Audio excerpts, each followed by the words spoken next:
salah satu cabang filsafat yang termasuk di dalam rumpun aksiologis, yakni estetika. Estetika merupakan salah satu cabang atau disiplin dalam ilmu filsafat yang berbicara terkait keindahan atau membicarakan secara radikal, sistematis, dan universal tentang keindahan.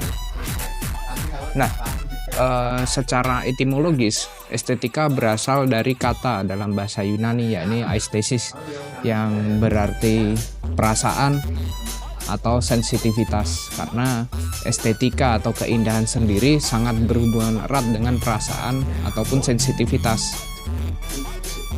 Nah, kajian tentang estetika itu merupakan sebuah kajian atau disiplin yang sejak lama telah ada pada masa Yunani kuno, dan hal tersebut tampak dalam pemikiran Sokrates yang dipublikasikan oleh muridnya sendiri, yakni Plato, di dalam salah satu karya Plato yang berjudul The Greater Hippias, yang mana di dalam buku tersebut Plato menampilkan sosok Sokrates yang sedang berdialog dengan salah satu kaum sofis, yang mana dalam dialog tersebut Sokrates membicarakan terkait apa itu keindahan.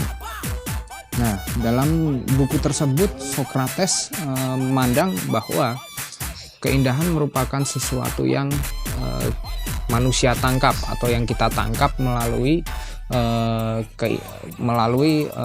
indera penglihatan maupun pendengaran. Dan keindahan sendiri menurut Sokrates membawa pada kesenangan yang bermanfaat atau beneficial pleasure. Nah, dari sini kita memahami bahwa estetika itu merupakan sebuah disiplin filsafat yang membicarakan tentang keindahan, dan beberapa topik atau persoalan yang diangkat antara lain seperti apa itu keindahan, kemudian apakah keindahan itu merupakan suatu yang sifatnya subjektif atau melibatkan pengertian akal budi, atau bahkan mungkin melibatkan unsur-unsur religius misalkan. Nah, persoalan-persoalan seperti itulah yang kemudian dibahas di dalam estetika.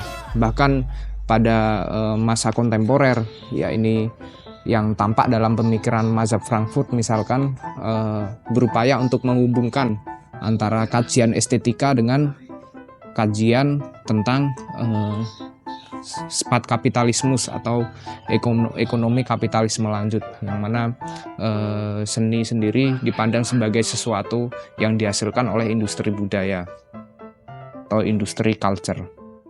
Nah, kemudian kajian tentang estetika ini paling jelas tampak dalam pemikiran Plato dan juga Aristoteles pada masa Yunani kuno. Nah, Plato sendiri memandang bahwa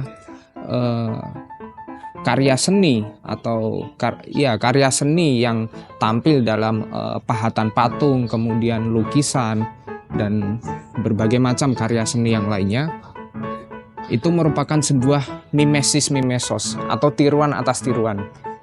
Mengapa demikian? Nah, konsep ini sangat berkaitan erat dengan pandangan metafisika Plato, pandangan ontologis Plato tentang dunia idea, yang mana Plato sendiri membagi antara dunia jasmani dan dunia idea. Nah, Plato sendiri memandang bahwa karya seni itu merefleksikan benda-benda jasmani seperti kursi, patung, kuda, gunung, atau fenomena-fenomena alam lainnya. Nah, karya seni yang terwujud dalam bentuk pahatan patung misalkan, kemudian juga seni lukis, bahkan musik sekaligus, itu merupakan sebuah cerminan atas dunia jasmani atau benda-benda jasmani. Nah, sedangkan bagi Plato, benda-benda jasmani yang sifatnya jamak ini itu merupakan tiruan atas benda-benda aktual, benda-benda tunggal yang terdapat di dalam dunia idea. Nah, maka dari itu Plato sendiri memandang bahwa karya seni itu merupakan sebuah tiruan atas tiruan atau mimesis, mimesos. Nah, selain itu Plato juga membicarakan terkait bagaimana cara kita menilai seni atau bagaimana cara kita memandang keindahan. Nah, Plato sendiri membagi 4 tahap tentang keindahan. Nah, tahap yang paling rendah adalah tahap perasaan yang dimiliki manusia terkait objek materi. Misalkan ketika kita melihat seorang lawan jenis yang membuat kita tertarik, atau kita melihat benda-benda jasmani yang membuat kita tertarik atau menimbulkan perasaan estetis, itu merupakan sebuah aktualisasi daripada keindahan itu sendiri atau rasa cinta kita terhadap keindahan. Nah, pada tahap yang lebih tinggi lagi, Plato mengatakan bahwa manusia mulai terarah pada hal-hal yang sifatnya mental, jadi bukan material, seperti sifat-sifat yang atau watak-watak atau moralitas yang dimiliki oleh seseorang, atau ya akhlak yang baik dan lain sebagainya. Nah, di sini Plato mulai menempatkan moralitas pada bagaimana cara kita memandang keindahan. Kemudian pada tahap yang lebih tinggi lagi, yakni kecintaan kita terhadap benda-benda atau forma-forma di dalam dunia ide, atau pengetahuan-pengetahuan yang tampak dalam dunia ide. Di sini Plato mulai masuk ke dalam kajian ontologis, yang mana kajian ontologis ini sangat berkaitan erat dengan kajian estetikanya. Dan pada tahap yang paling tinggi lagi, yakni kecintaan atau perasaan indah terhadap yang baik atau the idea of good, yang mana Plato sendiri memandang bahwa kecintaan kita terhadap benda materi itu merupakan cerminan atau manifestasi dari kecintaan kita terhadap the idea of good itu, yang mendasari keindahan yang terdapat di dalam dunia ide maupun di dalam dunia jasmani, seperti itu. Nah, kemudian Aristoteles pun menambahkan bahwa karya seni itu merupakan sebuah upaya. Jadi aktivitas kita dalam melihat sebuah karya seni itu bermuara pada katarsis atau pemurnian jiwa bagi para penikmatnya. Nah, kemudian pada masa modern tampil filsuf yang sangat berpengaruh tentunya, termasuk pada kajian estetika, yaitu Immanuel Kant, yang mana Kant sendiri mengetengahkan bahwa karya seni itu atau cara kita dalam menilai karya seni itu tidak memiliki orientasi utilitarian atau kegunaan. Kita melihat karya seni karena memang itu merupakan sebuah keindahan yang dipancarkan oleh karya seni. Jadi ketika kita memandang karya seni itu tidak berorientasi pada sesuatu yang di luar seni, tetapi kita memandang bahwa karya seni itu memiliki keindahan yang didasarkan pada pengalaman estetis pembuatnya.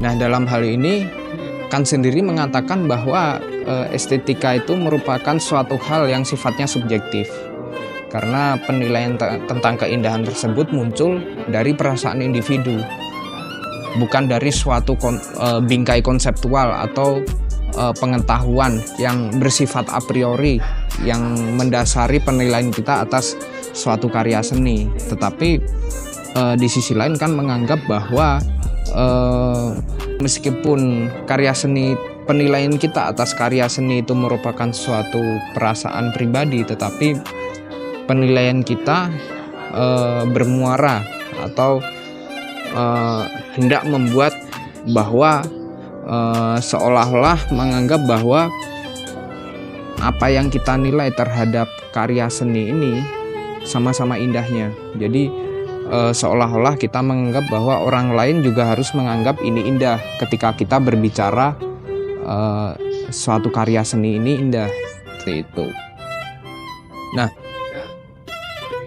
kita akan melihat bahwa pada masa Yunani hingga pada masa modern kajian tentang estetika ini bergulat pada persoalan tentang apa itu keindahan, kemudian juga tentang norma-norma yang mendasari terkait keindahan. Tetapi pada masa kontemporer, kajian estetika berkembang sedemikian rupa, yang mana seni sendiri dipahami sebagai sebuah instrumen atau alat kritik terhadap masyarakat, dan hal tersebut tampil dalam pemikiran mazhab Frankfurt generasi pertama yang dikembangkan oleh Max Horkheimer, Theodor Adorno, kemudian juga Herbert Marcuse dan juga Walter Benjamin, yang mana para pemikir neo-Marxis ini mulai mengembangkan